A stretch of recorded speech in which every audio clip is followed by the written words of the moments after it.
Frédéric Bizard, bonjour. Bonjour. Ravi de vous accueillir aujourd'hui chez Nexecom à l'occasion de la sortie prochaine de votre livre que je montre à la caméra, Les itinérants de la santé. Pour vous présenter en quelques mots, donc vous êtes professeur associé à Subdeco Paris et président fondateur de l'Institut de Santé. Première question, quelles sont les missions de l'Institut de Santé et pourquoi ce livre ?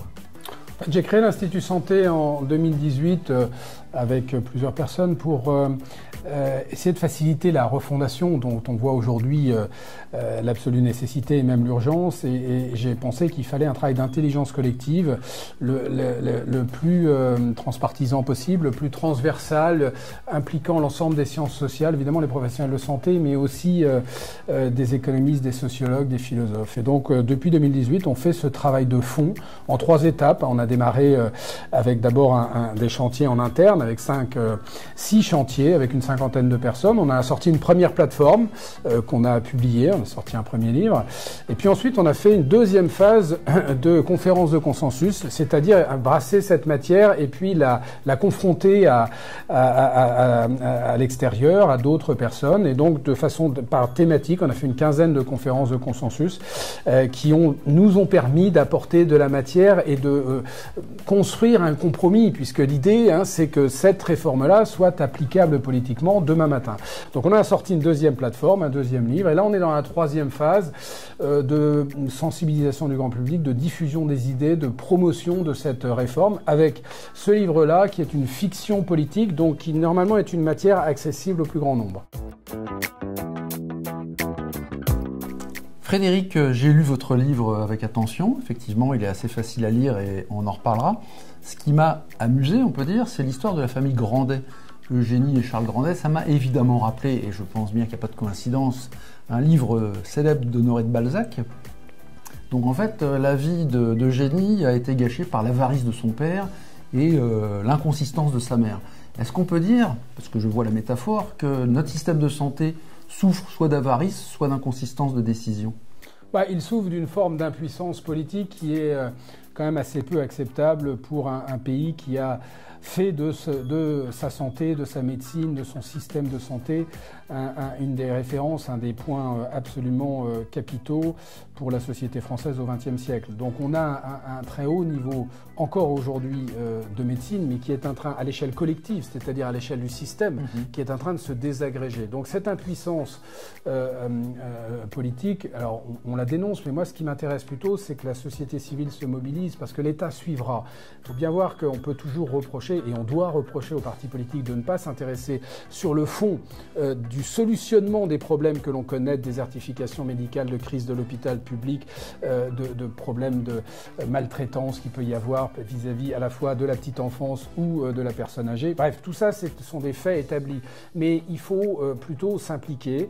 Et s'impliquer, c'est compliqué parce que le système de santé est très compliqué. Il y a une offre très disparate du public, du privé, avec des acteurs qui sont très disparates. Et puis, on a une demande qui a considérablement évolué. Donc, de mettre en adéquation cette offre et cette demande nécessite de repenser le système. Alors, l'image dont vous parlez, c'est plus, en fait, pour moi, c'est mon premier, entre guillemets, roman, même si je n'ai pas la prétention d'avoir écrit un roman, j'ai la prétention d'avoir essayé de mettre en fiction ce qui pourrait être en essai, c'est-à-dire partir de la réalité du terrain pour aller vers la théorie et donc la conceptualisation du nouveau modèle de santé. Donc pour moi, c'est vrai qu'Honoré de Balzac est probablement un peu le père du roman, donc je me suis avec beaucoup de modestie, inspiré un peu des personnages, en tout cas pour Eugénie et pour la famille Grandet. Donc cette famille Grandet, elle a 4 générations, et donc on a la problématique des plus de 75 ans, des 50-75 ans, des 25-50 ans et des moins de 25 ans, parce que les problématiques de santé sont évidemment différentes, et le système doit intégrer toutes ces problématiques-là. Frédéric, le sous-titre de votre ouvrage est clair. Quel futur pour notre système de santé ? Les itinérants de la santé, je reviens au titre. Ça veut dire qu'il y a 2 pays. Il y en a un où la médecine est en train de se dégrader dans le livre, et un autre qui est un pays idéal où c'est mieux réfléchi, mieux pensé. Et on voit pour la première fois une exode de gens qui vont dans un autre pays pour se faire mieux soigner. Est-ce que c'est le cas en France? Est-ce qu'il y a déjà des pays où on est mieux soigné qu'en France? Oui, c'est bien sûr le cas, et c'est surtout ce qui va inexorablement arriver si on ne fait rien. C'est parce qu'encore une fois, il n'y a pas de hasard, il faut le comprendre, on ne va pas l'évoquer là, mais cette crise de l'hôpital public qui est latente depuis des années, on peut parler de la crise de l'industrie pharmaceutique, le fait qu'on est... Est-ce qu'il y a 5 ans, on avait prévu qu'il y avait des pénuries de médicaments courants, anciens, faciles à produire en France, qu'un tiers des Français auraient du mal à trouver leurs médicaments, on nous rirait au nez. Pourtant, c'est une réalité aujourd'hui. Donc, il faut bien voir que la situation actuelle dégradée sera encore plus dégradée dans 1 an et dans 5 ans si on ne fait rien. Pour des raisons, et c'est bien pour ça que moi, je travaille depuis 15 ans sur la transformation du modèle social en France, dans notre pays, mais notamment en France, parce que c'est un choc qui vient de l'environnement, cette triple transition démographique, épidémiologique, technologique, fait que le monde qui entoure ce système de santé est radicalement différent. Et généralement pour de très très bonnes raisons, hein, vivre plus vieux, ne pas mourir d'un cancer, avoir une chronicisation des pathologies et avoir ces révolutions technologiques, ce ne sont que des bonnes nouvelles, mais qui transforment les systèmes et qui se transforment en poids pour le système, si vous voulez, qui transforment on subit.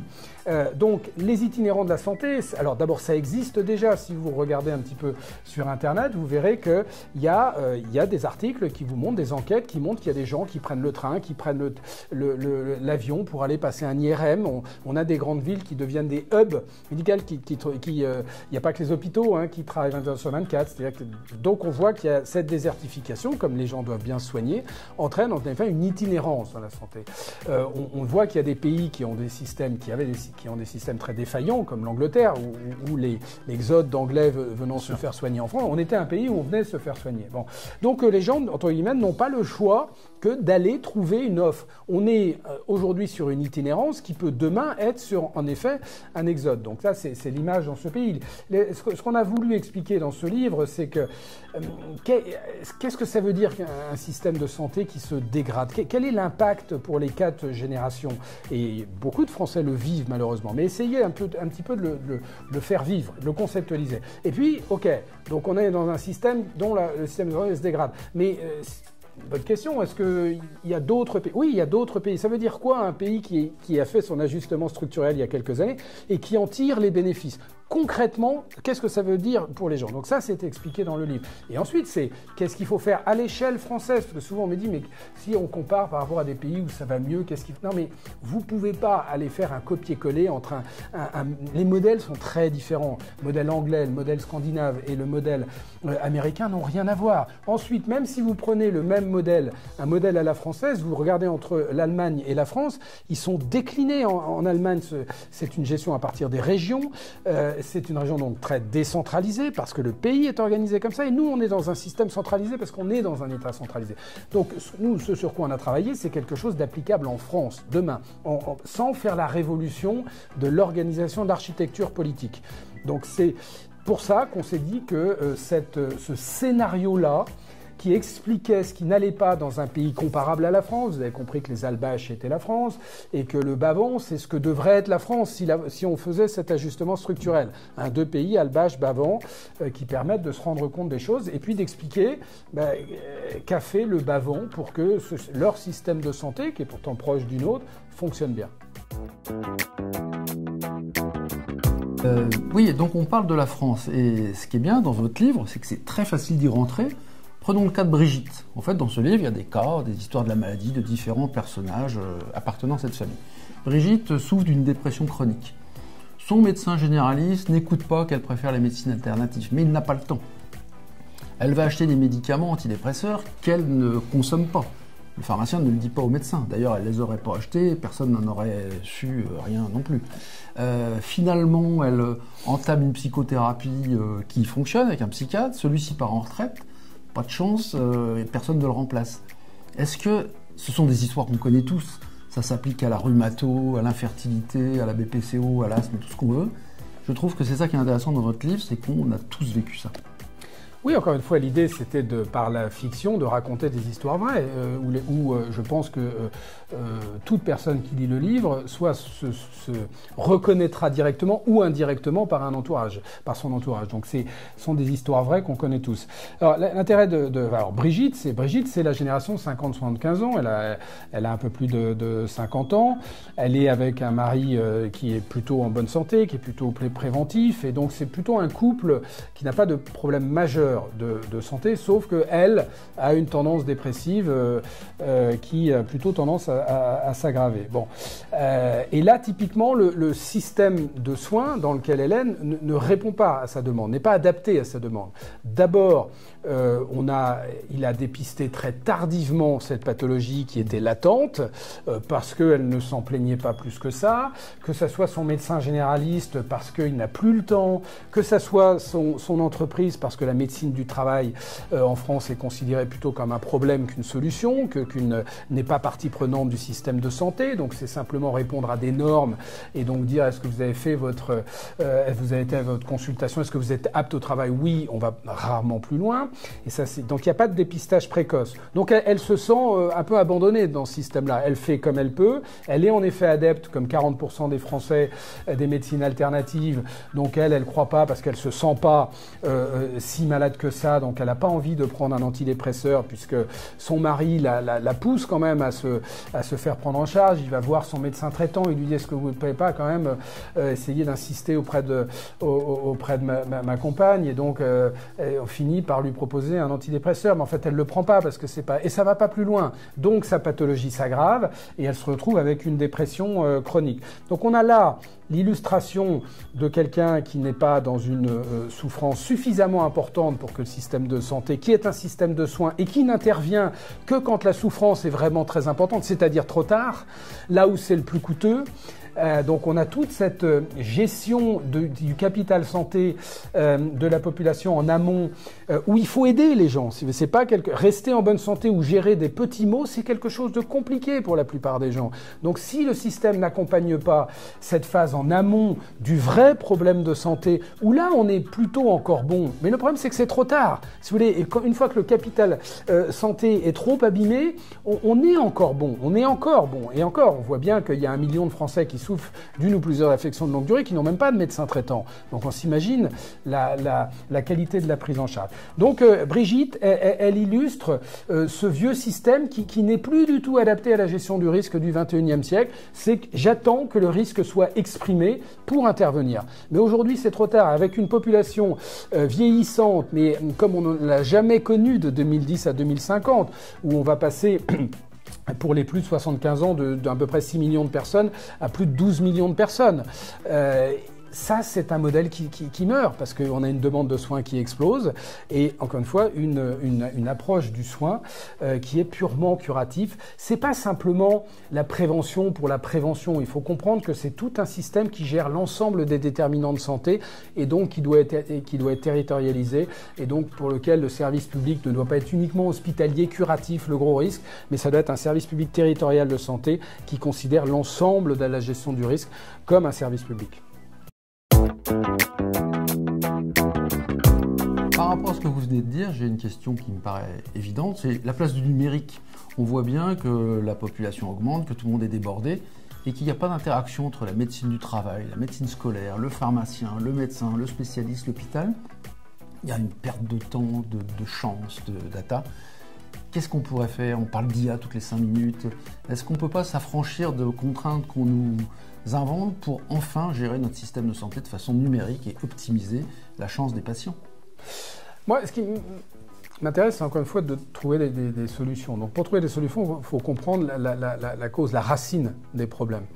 On est dans un monde très largement digitalisé, dans un pays d'ingénieurs qui est plutôt technophile dans la moyenne, dans un pays où la French Tech a plus de 25% de ses sociétés dans la santé, où on maîtrise parfaitement le digital. Et il est, donc encore une fois, pas partout, mais dans beaucoup de secteurs, sauf en santé. C'est dommage parce que c'est quand même le secteur pour lequel l'effet de levier du digital est un des plus importants pour l'acquisition de connaissances et la capacité d'agir des citoyens, donc de rester en bonne santé, pour les soignants, pour la capacité de disposer en temps réel des données, pour éviter d'avoir une multitude d'examens à refaire 2 fois. Bref, pour rendre de plus en plus capables, à la fois les soignants et les soignés, d'optimiser la gestion de la santé. Bon. Donc pourquoi ? Parce que pour une raison, il y a plusieurs raisons, hein, c'est toujours multifactoriel, mais il y a une raison, c'est que notre système n'a pas la bonne stratégie, n'a pas la bonne organisation, n'a pas la bonne gouvernance. Et c'est pas la technologie qui transforme les systèmes. La technologie, elle permet d'optimiser un système qui est sur les bons rails. Et ça, c'est ce qu'on appelle le paradoxe de Solow en économie. C'est-à-dire que quand on a informatisé dans les années 80 les entreprises, Solow, qui a regardé les chiffres, a dit « mais je vois des ordinateurs partout, sauf dans les chiffres de productivité. En fait, il n'y a pas d'effet. » Pourquoi ? Parce que les entreprises ne s'étaient pas réorganisées, passer de systèmes pyramidal à des systèmes transversal, matriciels, tout ce qu'ils ont fait après, la re-engineering des entreprises, vous savez.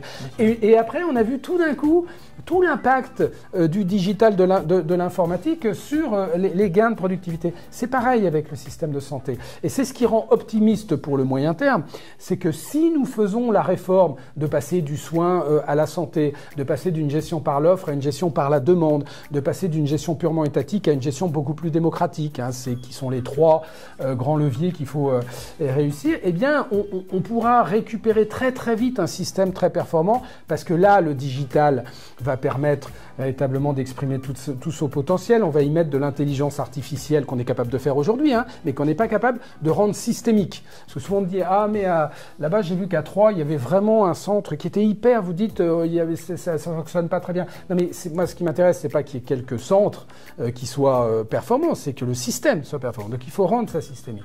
Donc, si vous voulez décloisonner, par exemple, pour prendre un sujet, c'est-à-dire de se dire, il faut qu'on sorte ce cloisonnement entre le médico-social, l'hospitalier, la ville et le domicile. Mais il suffit pas de mettre du digital. Il faut que les humains, que les carrières professionnelles des soignants permettent de passer du médico-social à l'hôpital et à la ville. Donc, par exemple, faut démurer l'hôpital. Vous voyez, tant qu'on aura emmuré cet hôpital qui est un totem auquel on ne pourrait pas, il paraît, changer, et qu'on garde... Non, l'hôpital, c'est quelque chose de sacralisé. Ben non, on voit bien que, y compris les praticiens hospitaliers, les infirmières, les aides-soignantes, n'en peuvent plus de cet emmurage, parce qu'elles voient bien que c'est pas la solution.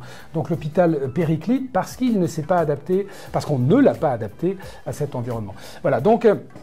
La technologie, c'est un des 3 enjeux du système de demain de santé. C'est être capable d'agir en amont et donc d'augmenter l'espérance de vie sans incapacité, d'augmenter le maintien en bonne santé de la population. Premier objectif stratégique. Deuxième objectif stratégique, partir d'une médecine ponctuelle à une médecine de parcours, où je soigne un patient, il s'en va et il va dans la nature. Non, c'est la chronicisation des pathologies impose cette médecine de parcours. Troisième objectif stratégique, c'est de diffuser rapidement et massivement les innovations technologiques et thérapeutiques. On pourrait parler des nouveaux médicaments. Vous savez qu'avec l'approche budgétaire que nous avons, que la CNAM peut avoir, que l'assurance maladie, que la NSM peut avoir, on pourrait très récemment de décisions absolument ubuesques, c'est qu'on considère que les innovations sont des problèmes qu'il faut essayer de reporter le plus longtemps possible parce que ça coûte cher. Vous voyez, donc on est incapable d'avoir une réflexion médico-économique de base qui est de regarder les gains, et pas simplement les gains à l'année N, et les gains sur les 3-5 années, et pas simplement les gains à l'intérieur du système de santé, mais les gains, ce qu'on appelle les externalités positives, c'est-à-dire les gains pour la société, qui sont absolument colossaux. En général, quand vous avez un gain d'€1 pour le système de soins, c'est un gain en fait de 5 € si vous prenez en compte l'amélioration de la santé des individus et l'impact sur le système économique. Donc vous voyez qu'il y a aussi une évolution culturelle. Mais je dirais qu'il ne faut pas attendre que la culture évolue, il faut que les structures évoluent pour que la culture évolue. Frédéric, dans votre livre, on note une dizaine de mesures phares que vous proposez de mettre en place dans les semaines, les mois qui viennent. Votre livre est formidable, je l'ai déjà dit. Comment est-ce que concrètement vous pensez que tout ça peut se mettre en place ou va se mettre en place ? Alors, c'est un peu adage bien faire et faire savoir, hein. Maintenant qu'on a bien travaillé, et bien travaillé, encore une fois, parce que la recherche d'un compromis, c'est pas de se satisfaire d'un travail qui reste relativement ciblé sur une philosophie. C'est quelque chose de large et qui correspond vraiment à la culture française et qu'on peut appliquer demain. Qu'allons-nous en faire et que pouvons-nous en faire? D'abord, il faut évidemment essayer de diffuser ce savoir. On a été au bout de l'exercice puisque ça paraît un détail, mais ça n'en est pas un. C'est-à-dire que les droits d'auteur vont à l'association Institut Santé qui s'engage à les investir dans la promotion de la réforme. C'est-à-dire ce qu'on a voulu, c'est vraiment un travail du bien commun. Nous n'avons aucun financement des acteurs du système. Nous sommes totalement indépendants. C'est pour ça qu'on a créé l'Institut Santé. C'est un véhicule et c'est compliqué dans le secteur de la santé pour ceux qui connaissent. Donc, il faut arriver, donc ce véhicule, c'est important. Donc, on peut, de façon tout à fait libérée, essayer de faire la promotion de ces idées-là auprès, évidemment, de ceux qui nous gouvernent aujourd'hui et demain, qui malheureusement n'ont pas pris ce sujet à bras-le-corps, mais ils se prennent en plein dans la figure, évidemment, les conséquences politiques. Quand vous allez sur un marché le samedi, aujourd'hui, la population est inquiète pour savoir comment ils vont être soignés aujourd'hui et demain. Comment est-ce qu'on va vieillir? Hein, on entend souvent comment on va vieillir dans nos campagnes et maintenant dans les grandes villes. Bon. Donc c'est un apport de solution. Puisque vous n'avez pas la solution, nous vous proposons celle-ci. S'il y en a une meilleure, on est très à l'aise. Nous, c'est ce dont on a été capable de produire. Il y a peut-être mieux. C'est compliqué, hein. Il n'y a pas 36 solutions. Enfin, il n'y a pas 36 chemins pour sortir de cette impasse. Mais s'il y a mieux, évidemment, il faut prendre mieux et on poussera pour mieux.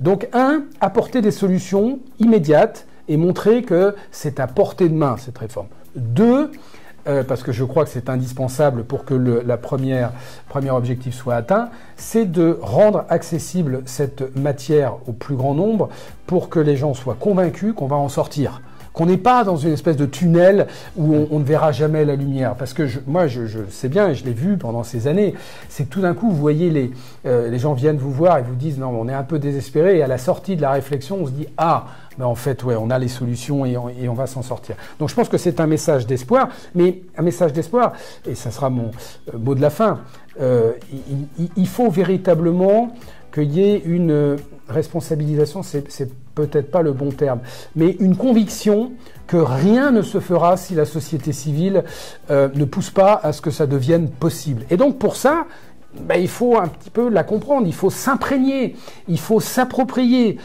cette réforme-là, encore une fois, qui n'est pas compliquée, qui est, une fois qu'on a fait le travail qu'on a fait, il faut se l'approprier, il faut la comprendre, et donc à partir de là, il faut auprès, pas simplement de l'État, des pouvoirs publics et autres, auprès de son médecin, auprès de son maire, auprès de sa famille, dire voilà, le futur système de santé, c'est ça, et ça va être ça le plus rapidement possible. Et ça se fera naturellement. Je pense que si on avait fait ça pour la réforme des retraites, par exemple, le système universel de retraite à points, je pense qu'il y a longtemps qu'on aurait fait passer cette réforme-là, parce que c'est la réforme à faire. Mais sauf qu'elle a été ni incarnée, ni bien expliquée. Vous voyez, il faut concrètement parler des bénéfices pour la population de cette réforme. Pas simplement de mécanismes techniques et rester sur des organisations du système. Non, mais c'est quoi? Moi, 75 ans, 50 ans, 30 ans, 10 ans, ça change quoi dans ma vie? Et en tout cas, c'est ce qu'on a essayé d'expliquer. Et en fait, ça change tout. Frédéric, je vous remercie. J'incite tous ceux qui nous regardent à lire ce livre, parce qu'effectivement, comme vous venez de le dire, la santé, c'est affaire de tous et chaque citoyen a le droit de comprendre ce qui se passe. L'avantage de votre fiction, c'est que c'est facile à lire et que vous proposez tout un tas de solutions qu'on mettra en œuvre ou pas. Ça sera l'objet d'un prochain livre peut-être. À bientôt. À bientôt. Merci à vous, parce que c'est par des initiatives comme la vôtre qu'on réussira cette refondation.